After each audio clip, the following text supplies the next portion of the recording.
Oi, minha gente, tudo certo por aí? Estamos começando mais um Azeviche aqui na nossa TV Câmara de Salvador. Fiquem todos à vontade, porque durante uma hora a gente vai ter uma conversa franca, assim, ó, de cá para aí, daí para cá, falando dos nossos assuntos, porque é isso que importa. O Azeviche é este lugar onde você literalmente se vê. E eu já quero fazer aquele convite para você que ainda não segue, não acompanha, se ligue, viu? Pegue a câmera do seu celular, aponte para o QR Code que aparece no cantinho da tela e você vai ser direcionado para o nosso canal no YouTube, onde você tem acesso a toda a programação da TV Câmara, mas também, é claro, o Azeviche está lá e você pode assistir, ver, rever e compartilhar todos os nossos programas. Mas hoje a gente recebe aqui uma mulher potente, doutora em estudos feministas, autora de obras fundamentais e dona de uma trajetória inspiradora. Filha de Oxum, né? Herdeira da força de Macota Irene, Carla Cotirene construiu um caminho que vai da infância humilde, lá na Caixa d'Água, aqui em Salvador, ao reconhecimento como uma das vozes mais influentes do pensamento antirracista e feminista. A gente vai bater esse papo falando sobre esse cenário aqui no Brasil, aqui na Bahia, e você, é claro, é nossa convidada. Ela é assistente social, pesquisadora, escritora. Carla nos convida sempre a refletir sobre as estruturas que sustentam as desigualdades, o papel da interseccionalidade e também sobre as estratégias de resistência das mulheres negras. Então, Carla, seja muito bem-vinda ao nosso Azeviche. Tudo bem com você? Excelente. Estou muito feliz de estar aqui contigo. Sou admiradora do seu trabalho. Então a recíproca é verdadeira. Já tinha tempo que a gente vinha conversando, tentando ajustar essas agendas. Sim, Você estava num pique de trabalho intenso, mas que bom que tudo aconteceu na hora certa, né? Para a gente bater esse papo e eu conhecer um pouquinho mais da sua história. Então eu já vou pedir que, para a gente começar, você fale um pouquinho lá da sua infância, na Caixa d'Água, fale da sua relação com sua mãe, com seu pai, fale como é que você cresce, se torna adolescente, até antes ali do movimento negro. Fale um pouquinho desse momento ali da infância e como isso constituiu a Carla de hoje. para mim sempre é um desafio falar da minha infância, embora no paradigma afrocêntrico a experiência vivida dá sustentação, né, para nossa trajetória militante, acadêmica. Mas eu tenho um certo bloqueio quando falo, né, da minha infância, da minha adolescência. Mas sim, eu nasci na Caixa d'Água, sou filha de Dona Célia, uma sacoleira, uma quituteira, e de seu Carlinhos Negão, né, um homem de Ogum. E eu venho de uma família de 2 irmãos, e, nossa, como eu tenho dificuldade de falar da minha vida. É porque quando eu vou falar dela, eu preciso tocar em temas que mexem muito com a minha estrutura psíquica, né? Nós somos um povo que foi alvejado por um processo de colonialismo muito violento, e isso também afetou a maioria das famílias negras, fazendo com que o Estado até em algum momento chamasse as nossas famílias, que não é verdade, né, de desestruturada. Eu não vou chamar minha família assim, mas ela enfrentou alguns desafios no que diz respeito à abundância, à boa sorte, à afetividade. Eu posso dizer para você que a minha infância e adolescência foram atravessadas também por violências sexuais, por isso que eu tenho um bloqueio, Sim. né, de falar sobre. E talvez por isso eu tenha ido pelo caminho da justiça, né? Porque a justiça falhou no que diz respeito à proteção de uma criança, à proteção de um adolescente, mas Ogum não falhou, que é o orixá de meu pai. Então, em algum momento da minha vida, ali com 13, 15 anos, eu só vi meu pai me defendendo, Sim. né, das violências que foram perpetradas por homens da Igreja Universal, inclusive, porque minha família ela é de uma matriz africana mesmo. Minha avó era Ialorixá, minha mãe é de Oxalá, hoje convertida, né, para a igreja. Em algum momento, quando essa violência atinge minha vida, todas as mulheres que se converteram passaram a propagar a ideia de que eu, que tenho pombagira, eu que seduzo desde a infância os homens, maridos de minhas tias e tal. Então isso me marcou muito, criou um bloqueio na minha desenvoltura, tanto no que diz respeito à afetividade, como no que diz respeito à confiança em relação às outras mulheres. Então eu fiquei muito mais próxima de meu pai, embora trabalhasse ali com manhinha, né? Durante esse período da primeira infância, a gente vendeu o tempo todo o carnaval, estudei no Anísio Teixeira, fiz patologia clínica, então no turno oposto eu vendia na porta da escola. E minha vida foi essa, assim, sem tanta afetividade, eu diria, mas com um compromisso de algum momento ressarcir o sofrimento que eu vi mãe passando, né?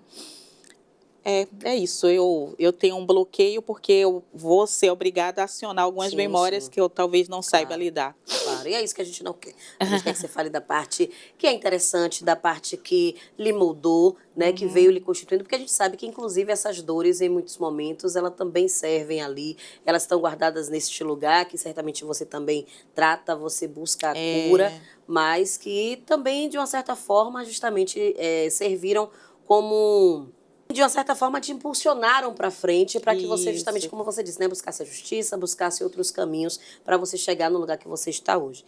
Mas saindo um pouco disso, chegando ali na fase da adolescência, como é que você adentra, como é que chega para você a questão da militância, o movimento negro? Quem te apresentou a esse mundo que faz nascer Carla Acotirene? Ah, perfeito. Até a adolescência eu mantive, né, esse bloqueio em relação à abundância, mas ainda sem ter uma conexão com a identidade racial.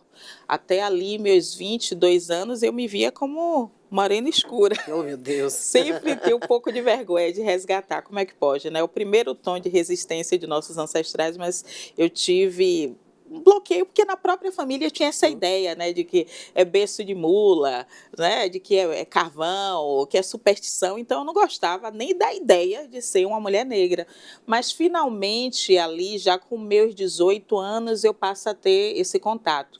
Como eu disse, estudei no Anísio Teixeira, fiz patologia clínica e ficava intrigada com aquela altivez de Lázaro Ramos, que dava aula de teatro, Sueli Conceição, que chegou a ser rainha do Ilê, dava aula de dança. Então, essas pessoas já me deixavam assim, intrigada em relação a esse lugar racial, mas eu não tinha ainda despertado. Quem fez essa convocação para a minha ancestralidade foi George Washington, o Sim. ator George Washington. Em algum momento, ele me chamou para assistir o bando de teatro Olodum, para ir também aos ensaios do Ileaí, que acontecia ali no Curuzu, no lado externo, né? E eu já tinha sido cordeira do Ileaí, mas não tinha essa provocação, né, de me ver saindo no bloco, e ele sempre dizendo para mim, olha que mulher bonita, se referindo à rainha. Quando eu trabalhei de cordeira a primeira vez, Sueli era a rainha, né, e eu Olha. estava assim, ele me pegou na corda, ele falou, olha, você é tão bonita quanto ela, e eu não conseguia ver essa beleza, sabe, ele dizendo, você é bonita, olha, Jorge já vinha me acompanhando desde Uhum. aí. E aí, finalmente, já ali com meus 22 anos, ele me chamou para esse ensaio no Curuzu, e eu estava com a doutora Andréa Beatriz, né, que é uma médica, cofundadora da campanha Reage ou Será Morto, Reage ou Será Morta, e com outras duas militantes negras, né? E aí uma delas disse para Jorge, como é que você sai com uma mulher dessa, né? Essa mulher só anda com peito na rua, ela é só gostosa, ela não tem dinheiro nem para comprar uma cerveja. E de Que horror. fato, né, eu tinha descido a ladeira do Curuzu, eu tinha marcado com ele, e eu fui, né, mastigando um chiclete ali, disfarçando, porque de fato não tinha grana e tinha realmente essa trajetória de muita escassez, muita dificuldade de juntar moedas. Mas eu me garantia no que diz respeito a identidade estética. Eu sabia ao mesmo tempo que eu era considerada antimusa, mas eu tinha um corpo que despertava uma atenção no cenário masculino e eu me Sim. valia desse lugar para dizer, pelo menos eu tenho um corpão, era o que Uhum. me sustentava. E talvez isso tenha impregnado em algum momento aquela convivência ali naquele momento. E essas mulheres chamaram a atenção mesmo, falando que eu era só gostosa, que eu ia roubar Jorge, como é que ele andava com mulher desse nível, né? Se referindo a mim, porque ali tinha uma médica, uma advogada que era, como é o nome dela, menina? É Daisy, Denise, que é cantora. Denise Correia? Denise Correia, exatamente. Tinha uma médica, uma advogada e uma professora, e eu era o que ali? Eu era só a gostosa. Aí eu fiquei meio ofendida, assim, mas eu não sabia como me defender. Aí Jorge olhou para mim, esperando, né, que eu reagisse, eu nada, não conseguia falar nada. Eu lembro que Andréa Beatriz até me disse assim, nossa, mas ela é muito bonita, você vai fazer o quê? Você pretende estudar o quê? Eu falei, não, eu já sou formada. Eu considerava o ensino médio, né, uma formação geral, e cheguei a mencionar isso. Ela, não, mas você não pensa em fazer faculdade? Aí Jorge interviu, e aí eu fiquei já ofendida, disse que ia embora, ele veio atrás de mim e veio já me aconselhando, né? Ele no carro, eu subindo a ladeira, fui andando até a caixa d'água de novo, né? Passei Cieiro, saí no Queimadinho, Cheia até de ódio. cheia de ódio, assim. Eu disse, não, é porque eu tenho muita dignidade. Eu disse, não, eu vim andando sem dinheiro, eu volto andando sem dinheiro. E ele me seguindo, quando chegou na porta dele, ele me disse assim, Carla, isso sempre vai acontecer. Porque, de fato, você é uma mulher muito bonita, mas você também tem que estudar. Porque quando você for confrontada por outras mulheres, por brancos inclusive, você vai ter que se defender sozinha. Não sou eu que tenho que te defender. Mas por que você não passa por uma formação política? Você conhece o Instituto Cultural Steve Biko? E aí eu disse, não, o que é isso? Ele é um cursinho pré-vestibular que prepara pessoas negras, assim como você, para o ingresso no ensino superior, despertar a sua consciência negra e tal. Eu te dou o dinheiro da inscrição, na época era até R$ 10. Aí eu falei, não, eu vou vender no Farol Folia, que tinha o Farol Folia ali na Barra. Eu falei, não, eu vou vender, porque eu trabalhava sempre em carnaval. Eu disse a ele que não precisava e fui vender e tal, porque eu disse, faço a minha inscrição e por aí o que aconteceu? Eu fiz a seleção, né, da Bico, foi uma seleção constrangedora, horrorosa, porque eu respondi tudo que não se esperava, né? Foi perguntado a mim, a Valdo Lumumba, né? Era a equipe de CCN, Cidadania e Consciência Negra. Então, Valdo Lumumba, Marcos Alessandro e Marina Bonfim me entrevistaram e perguntaram, né, o que é que eu penso sobre o racismo no Brasil. Eu disse que não existe racismo no Brasil, que o problema é um problema assim, de esforço mesmo, de classe, né, que quando a gente trabalha e se esforça, consegue superar as dificuldades. Aí eles não se convenceram muito e perguntaram sobre as cotas. Aí eu falei que eram esmolas, que era contra as cotas, que não precisava disso, que eu ia me esforçar, que quando eu passasse no vestibular não ia precisar disso. E fui fazendo todas as falas em relação ao mérito pessoal em detrimento da categoria raça. E eu disse, eles não vão me aprovar não, né? Porque eu ainda bati, depois eu ainda bati boca, né, com Marcos Alessandro, né, um homem de Xangô que eu gosto muito.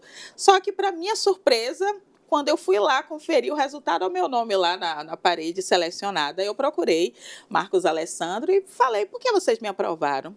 Aí ele disse, porque se você teve coragem de vir numa instituição antirracista defender seus pontos de vista, significa que depois de uma formação você vai ser intransigente em relação ao que o povo negro acredita. Você não vai trair o seu povo, porque você é muito convicto. E foi exatamente isso que aconteceu. Então, eu agradeço muito ao Instituto Cultural Steve Biko. Foi graças a essa instituição que eu ingressei no ensino superior. E o primeiro passo foi também começar a militância, formar quilombo acadêmico, que foi o núcleo de estudantes negras Matilde Ribeiro. Na época, Matilde Ribeiro era ministra da extinta CEPI, que hoje é Ministério de Igualdade Racial, onde temos a Aniele Franco.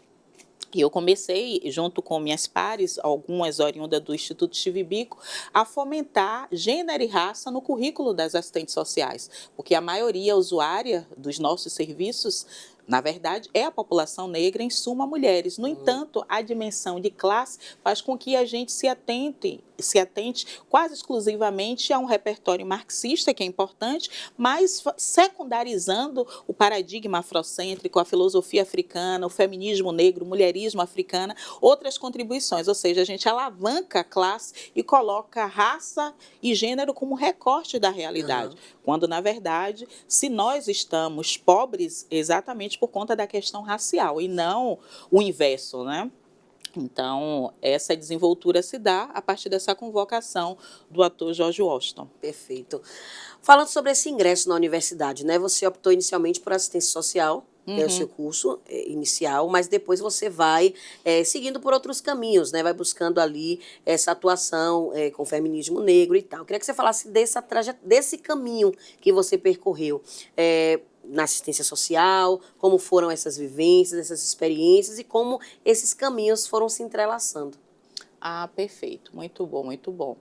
Olha, no serviço social, como eu disse, né, eu comecei a ter essa provocação de como a raça atravessa a nossa identidade profissional e está ausente no currículo, tendo em vista que o repertório do serviço social é quase exclusivamente marxista e tendo a ideia de que existe uma questão social que é fruto do capitalismo, que alguns não têm os meios e modos de produção, não conseguem vender sua força de trabalho. E aí, graças a essa aproximação com o movimento negro, em especial com o movimento de mulheres negras, eu comecei a dizer, não, e como é que gênero participa em patamar de igualdade com classe?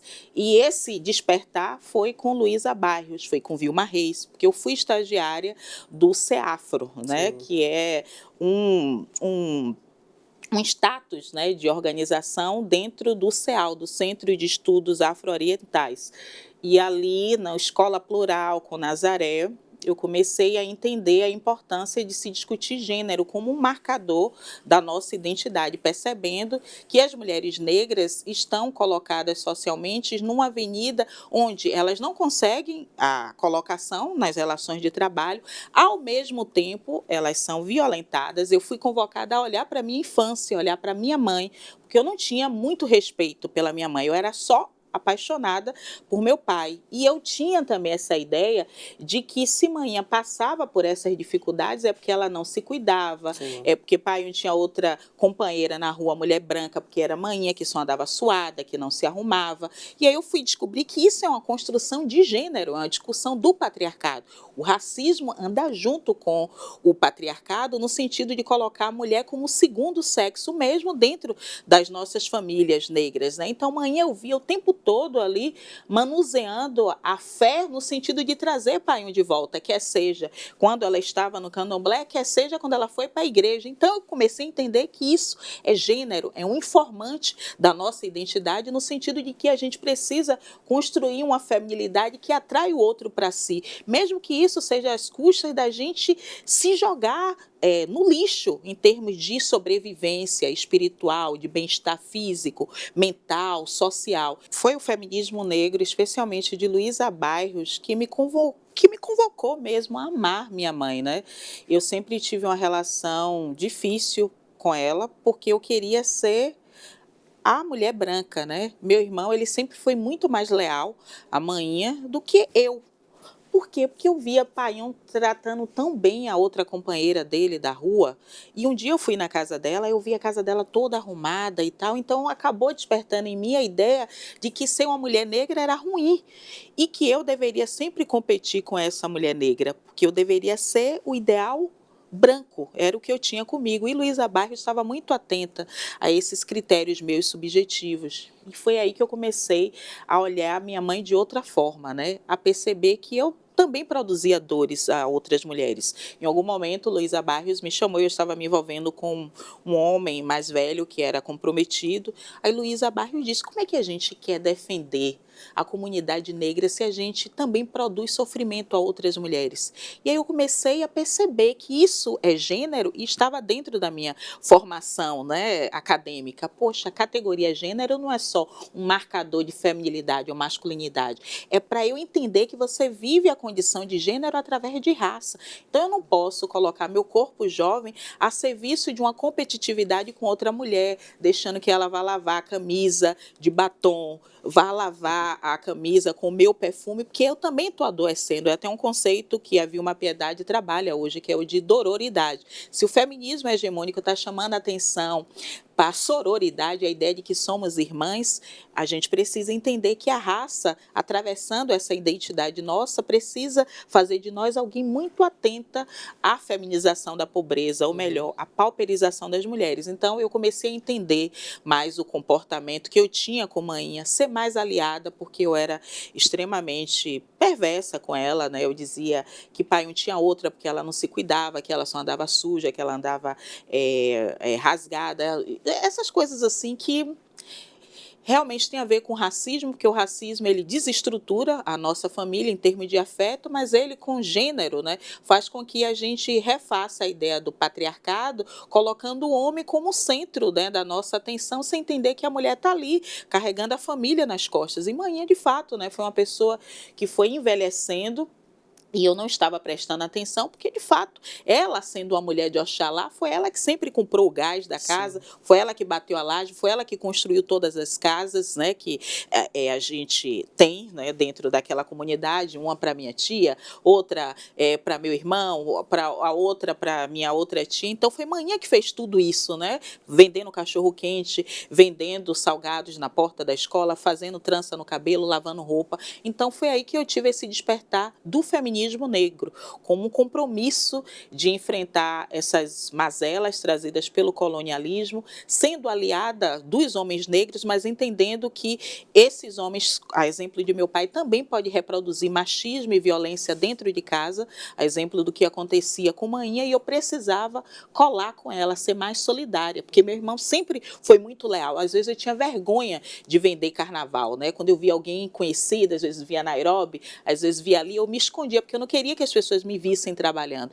E já meu irmão não, meu irmão ficava, não, Carla, quanto mais a gente ajudar amanhã, mais descanso ela vai ter, porque aí ela vai chegar cedo em casa e tal. E eu não, eu sempre tive vergonha desses trabalhos, ao mesmo tempo que eu me sentia muito enaltecida por ser considerada, naquela faixa etária, alguém minimamente considerada atraente, né, em relação a outras mulheres negras. Por isso que eu era tão competitiva com essas mulheres e sei que devo ter produzido sofrimento a inúmeras em razão de estar competindo com elas.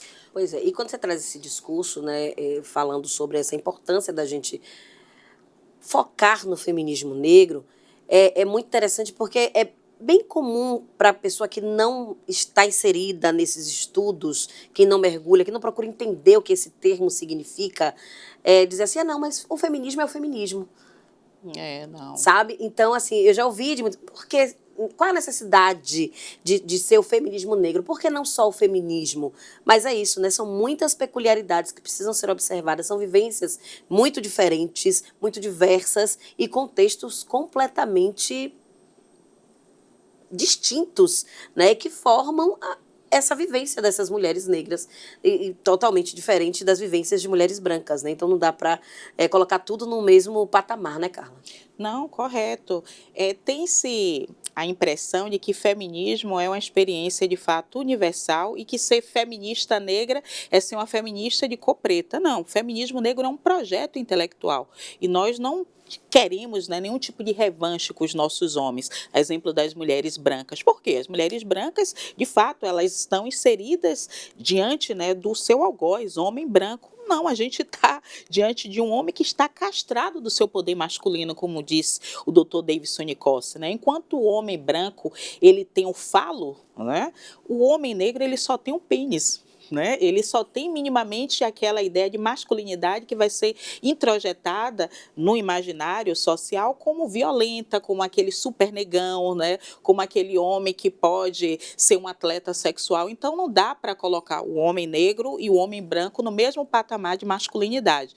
Da mesma forma que nós, enquanto feministas negras, convocamos as nossas masculinidades para entender as nossas experiências enquanto mulheres que sofrem violências domésticas, e nem sempre consegue convocar a polícia para dentro da comunidade, porque sabe que essa polícia também vai bater na cara dos filhos, dos irmãos, dos companheiros. Então, é um projeto diferente. Enquanto as mulheres brancas estão o tempo todo dizendo, não, tem que encarcerar. Nós somos abolicionistas penais. Nós sabemos que as prisões são permanências do que foi feito lá atrás com os nossos antepassados. Então, o feminismo negro é um projeto contra-hegemônico, é um projeto mais eficiente no que diz respeito direito à autodeterminação de nossas experiências e nenhum outro projeto intelectual conseguiu defender mais os homens negros do que nós, mulheres negras, tanto com Luísa Bairros, como Vilma Reis, né, que escreveu a dissertação Atucaiados pelo Estado, falando de segurança pública, como a própria Lélia Gonzalez, né, que era uma mulher de Oxum, e também se proclamou como alguém que, além de reivindicar a discussão sobre racismo e sexismo na cultura brasileira, sempre chamou Abdias Nascimento para perto, né, para entender, sendo ele também um homem de Oxum, o que significa o cuidado para com as mulheres negras, né, para com as mulheres racializadas, para com as mulheres indígenas. Então, esse é o nosso lugar. É um lugar de confronto contra o racismo, o capitalismo, o heteropatriarcado e toda e qualquer opressão que tenha sido aprendida com essa experiência colonial a partir de 1492.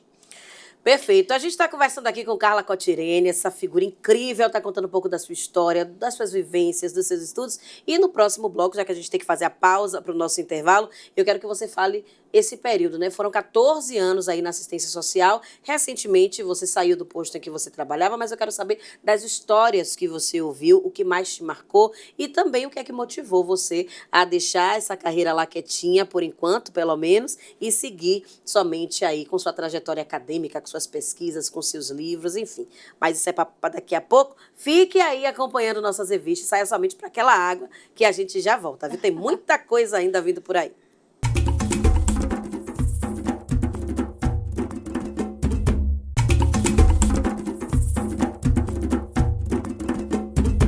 Pronto, minha gente, já estamos de volta com o nosso Azeviche, hoje conversando com Carla Acotirene, essa mulher incrível, pesquisadora, escritora, assistente social, está aqui falando com a gente sobre suas vivências, experiências. Eu espero que você esteja gostando tanto quanto eu de conhecer um pouco mais dessa figura. Carla, você me contou que ficou 14 anos trabalhando na assistência social. Eu acredito que ouviu muitas histórias impactantes, marcantes, de mulheres negras que chegavam para esse atendimento. E eu queria saber o que é que mais te marcou nesse período, né? E como essas histórias que você ouvia se intercalavam com as suas. Enfim, fale um pouco dessa experiência na assistência social, como isso te marcou aqui em Salvador, né? Cris, antes eu preciso lhe parabenizar. Você conduz muito bem, sabe? A entrevista Obrigada. você consegue nos retirar da superficialidade, assim. Pois é, né?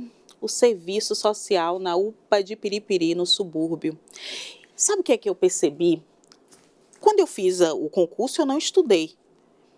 E eu passei no concurso entendendo que era uma convocação da ancestralidade, como se fosse um processo de cura dessa menina abusada que eu fui, dessa adolescente que eu fui, dessa mulher que não conseguia se enxergar na mãe. E aí, quando eu passei a trabalhar na UPA de Piripiri, eu tive a chance de ir corrigindo várias histórias, né? Porque foram inúmeras meninas violentadas.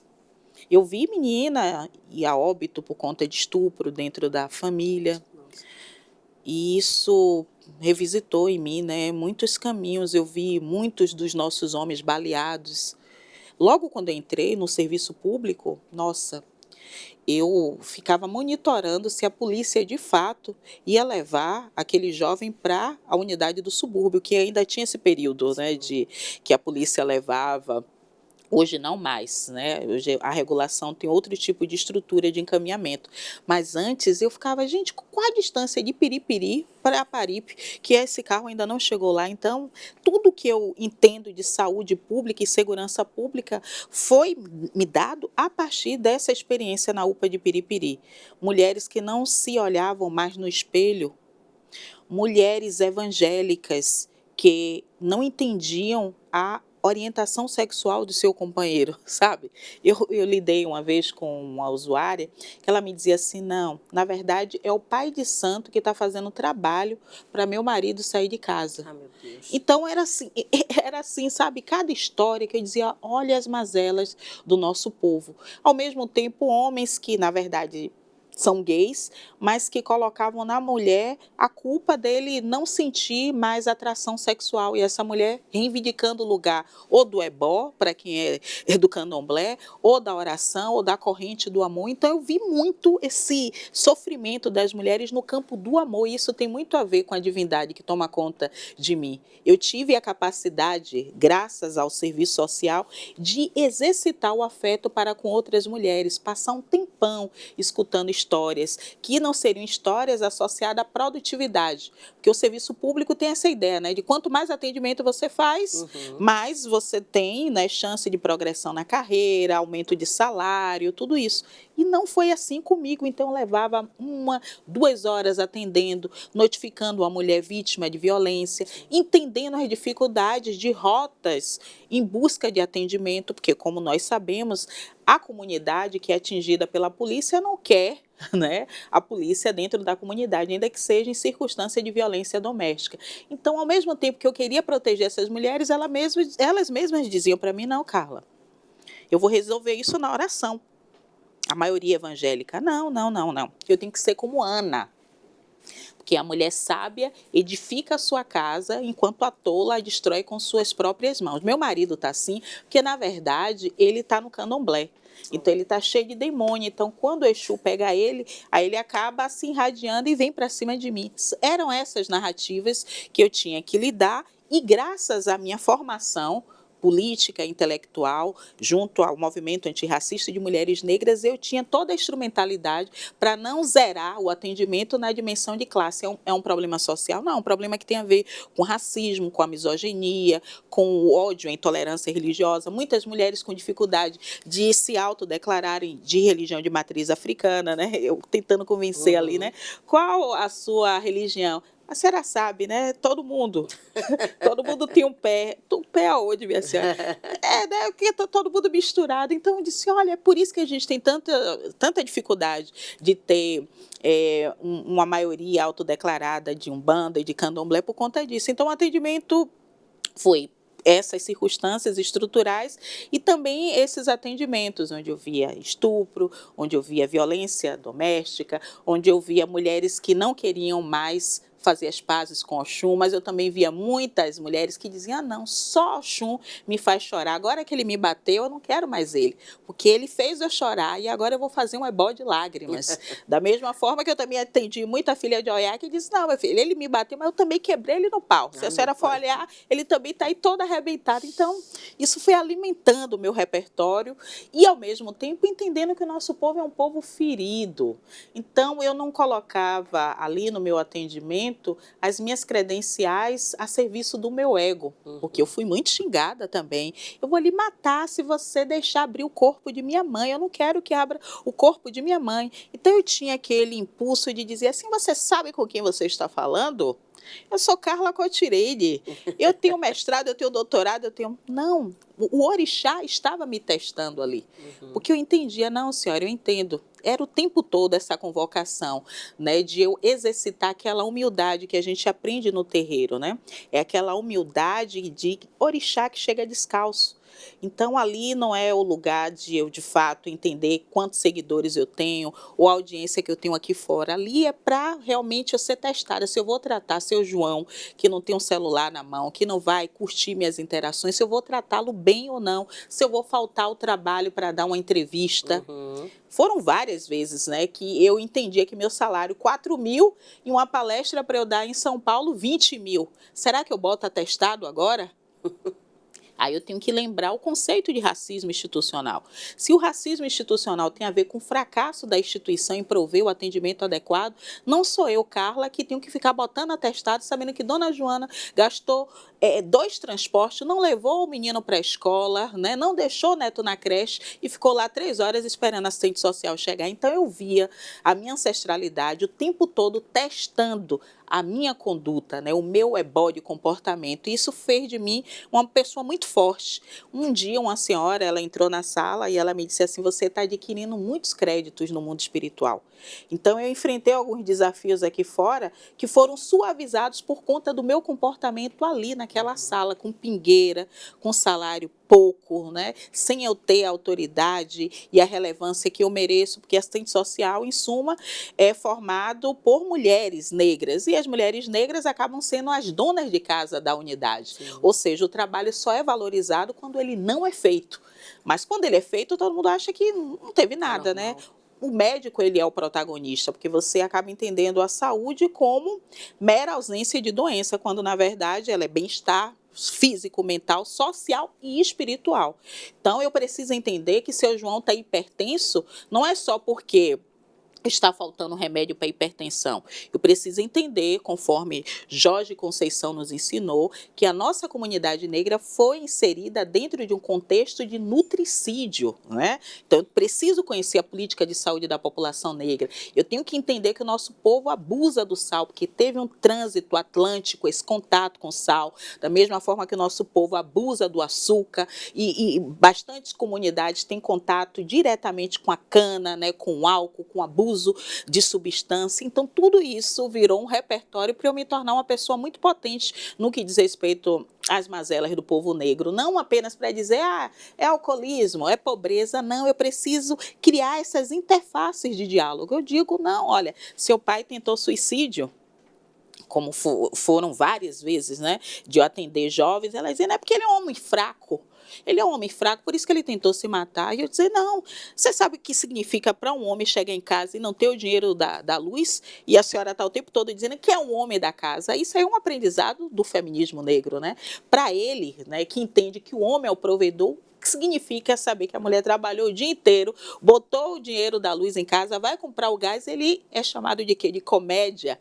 Então, esse homem, no dia seguinte, ele vai ficar na rua, vai abusar do álcool, vai virar aquela associação que a gente vê nos nossos bairros, né, dos homens abusando, né, da pinga, né, de álcool e de outras substâncias. Eu digo que foi por isso que ele tentou essa violência infligida. Então, eu fui entendendo, não é só de falar de suicídio, de Setembro Amarelo, mas é entender que raça participa desse lugar. Entender que hipertensão tem a ver também com a ideia de masculino. Raça e gênero andam junto. Então, eu vou dizer, ô, seu João, fique no Facebook ou no Instagram, vendo aquele prato colorido, cheio de frutas e verduras. Não, o senhor vai bater laje, o senhor é pedreiro, então o senhor vai bater seu mocotó às 7 horas da manhã mesmo. O senhor vai comer feijoada pesada, porque esse lugar de masculino é o lugar da força, da sustância, de quem vai pegar uma carga horária de 12 horas. Então, isso foi muito importante para mim, porque eu sei que eu fiz um bom trabalho, mas esse bom trabalho não estava compatível com o meu salário, né? E foi isso que motivou você deixar a assistência social? Principalmente porque eu já tenho 45 anos. Então, eu sei que eu poderia ter financiado casa, ter comprado carro, tudo isso, mas eu sou uma pessoa realmente militante, sabe? Eu estava ali militando e, ao mesmo tempo, fazendo com que o recurso que eu recebia estruturasse minha família, minimamente, para pagar uma cuidadora para a maninha, né? Que é uma pessoa idosa, ajudar nas configurações, né, de afeto e de substância, né? De substância da minha família. Mas aí eu percebi que eu não fiz isso, o tempo foi passando, eu fui adoecendo, principalmente na pandemia, né? Eu fiquei com depressão, ansiedade, vendo o nosso povo morrer e tal. Então eu vi que o meu despertar para um outro caminho já tinha sido inaugurado. E aí eu resolvi sair porque não houve progressão de carreira, né? Nós que temos uma participação nos movimentos de esquerda, um discurso mais progressista, não vamos esperar, né, da direita algum tipo de reconhecimento. E esse reconhecimento não veio. Então, o salário permaneceu praticamente inalterado, sem dar condição, né, de sair daqui para ir para lá para o subúrbio, voltar, né, tudo isso. Aí eu disse, prefiro abrir mão, porque o nosso povo é um povo próspero e abundante. E eu estou vivendo a escassez. Eu preciso romper com esse medo de que não posso encontrar algo melhor. E eu sei que o algo melhor está a caminho. Com certeza. Passando um pouco dessa parte de conhecer você, da assistência social, vamos falar de suas obras. Você já tem alguns livros publicados, o primeiro que inclusive fala sobre interseccionalidade, que é essa palavra tão difícil, que às vezes a gente procura entender o que é que significa, mas eu queria que você pincelasse, falasse um pouquinho sobre cada uma de suas obras. A primeira, a interseccionalidade, uma obra que vai fazer menção a essa articulação de estruturas, racismo, capitalismo, heteropatriarcado, um conceito que foi cunhado lá na década de 80 nos Estados Unidos por uma jurista chamada Kimberly Crenshaw, mas aqui no Brasil a gente costuma mencionar encruzilhada, né? Encruzilhada discursiva, que eu chamo, para mostrar esse cruzamento onde nós, mulheres negras, colocamos a nossa oferenda analítica. E a oferenda analítica é para alimentar a comunidade LGBTQIA+, né, o povo de santo, as mulheres, os jovens, todas essas opressões de maneira continuada e de maneira articulada. Esse seria interseccionalidade. O segundo foi da minha dissertação de mestrado, que é Opaí Prezada, racismo e sexismo institucionais tomando bonde no conjunto penal feminino de Salvador. Ali eu vou analisar a execução penal das mulheres privadas de liberdade. E o último, que é flagrante forjado, onde eu vou tratar da audiência de custódia, que é a porta de entrada do encarceramento em massa. Como você pode perceber, Cris, os dois vetores de controle da população são saúde pública e segurança pública, e eu lido exatamente com os dois, totalmente inserida no contexto da segurança, da justiça e, ao mesmo tempo, da saúde. É como se fosse, né, o amor e a justiça andando juntinhos. Perfeito. Nesse último livro que você fala desses flagrantes forjados pela polícia, eu queria que você falasse um pouquinho mais sobre essa atuação da nossa polícia, né, que é alvo de tantas críticas. A gente vê o genocídio da população negra de uma forma nítida, expressa, notória, diariamente. Basta a gente ligar a TV que a gente vê isso a todo minuto, principalmente no noticiário, né, de meio-dia. A gente não encontra outra programação, a gente só tem acesso a esse tipo de notícia ultimamente. Então, eu queria que você falasse como é que você vê o trabalho da nossa polícia, quais são os principais pontos que você acredita que poderiam ser melhorados, pensados, quais políticas públicas seriam necessárias para que a gente tivesse uma polícia que matasse menos. Né? Eu sou uma abolicionista penal, então eu sou a favor do fim da polícia militar. Não tem como a gente achar, né, que seria até uma ingenuidade nossa, que é possível melhorar a polícia. Não é possível, porque a polícia nasceu com esse intento mesmo, de controle da população, de perseguição às populações negras, aos homens negros no espaço público. Essa é a mesma população, né, que é morta dentro de casa, no caso das mulheres, porque quando nós, mulheres negras, também convocamos, né, a polícia, ela sabe que é mulher de bandido, ela também deixa com que a gente morra dentro de casa. Então, ela é essa que mata os nossos homens no espaço público e deixa com que mulheres negras sejam alvos, né, das dinâmicas de gênero dentro de casa. Os flagrantes são forjados porque nós sabemos que a polícia ela tem a chamada fé pública.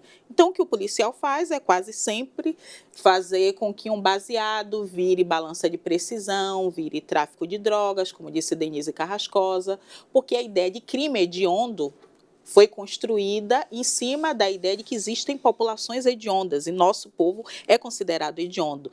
Então, se a gente for revisitar lá Beccaria, o que Beccaria disse para a gente? Nenhuma nota de infâmia deve ser deixada no sujeito cuja inocência está comprovada. Mas o que essa mídia faz? Ela primeiro estampa a nossa cara, diz que a gente é culpado, influencia até na audiência de custódia que o juiz tenha que dar uma satisfação à sociedade. Então, essa população é retirada do circuito público, né? E é jogada nas cadeias, porque nas cadeias existem empresas ali instaladas, onde você trabalha 3 dias e diminui um dia de pena. Então, para o capitalismo racista é ótimo. Exatamente, que a população seja incriminada e que esse povo, né, fique ali privado de liberdade, porque vai trabalhar de maneira compulsória sendo explorado. Então, segurança pública é só um vetor de esvaziamento da população. O genocídio se dá através da saúde, né, onde somos deixados e deixadas para morrer, e da segurança pública, onde somos mortos através desses falsos confrontos que a polícia diz, né, que chegou na comunidade e foi recebida a bala, quando, na verdade, é só o desempenho da tolerância zero e da vontade de matar. É isso. Mas a gente vai mudar um pouquinho de assunto. Já falamos aqui sobre vários pontos importantes. Mas uma outra discussão que é muito comum, muito latente dentro do movimento negro é a discussão sobre o colorismo, né? E a gente vê muito nas redes, tem até um movimento das pessoas pardas que defendem esse termo. Como é que você enxerga esse movimento? A parditude, ela de fato existe? Você acha que é necessário? Você acha que empobrece ou enobrece as discussões do movimento negro? Como é que você enxerga isso? Empobrece é a melhor palavra mesmo, porque pardos e pretos sempre foram opções de autodeclarações, declarações da comunidade negra. A identidade negra é uma identidade construída aqui no Brasil, se você for olhar, né, década de 20 para cá, Frente Negra Brasileira, Movimento Negro Unificado, União dos Negros pela Igualdade, são alguns exemplos que mostram para a gente que somos negros. E como disse Steve Biko, cantado até pelo Ileaie, ser negro não é questão de pigmentação, é resistência. Mas a partir do momento que conquistamos ações afirmativas, a exemplo das cotas, os brancos passaram a reivindicar o lugar de pardo, né? Porque pardo está ali, né, decretado no Estatuto da Igualdade Racial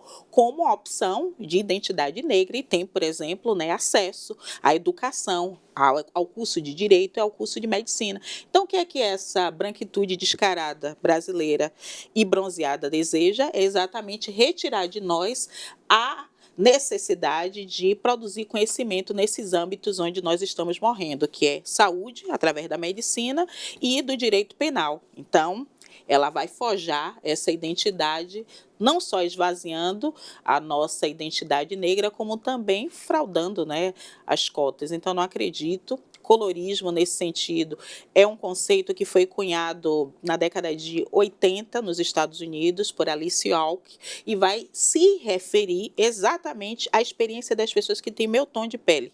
Então, quem leu as obras, A Cor Púrpura, A Terceira Vida de Grande Corpela, vai entender que o que Alice Walker está se referindo é o fato de que existem todos nós negros, mas por conta do colorismo, ou seja, não é só o racismo, mas sim o fato de ter a cor pigmentada vai fazer com que dentro da própria comunidade exista uma perseguição maior às pessoas de cor preta.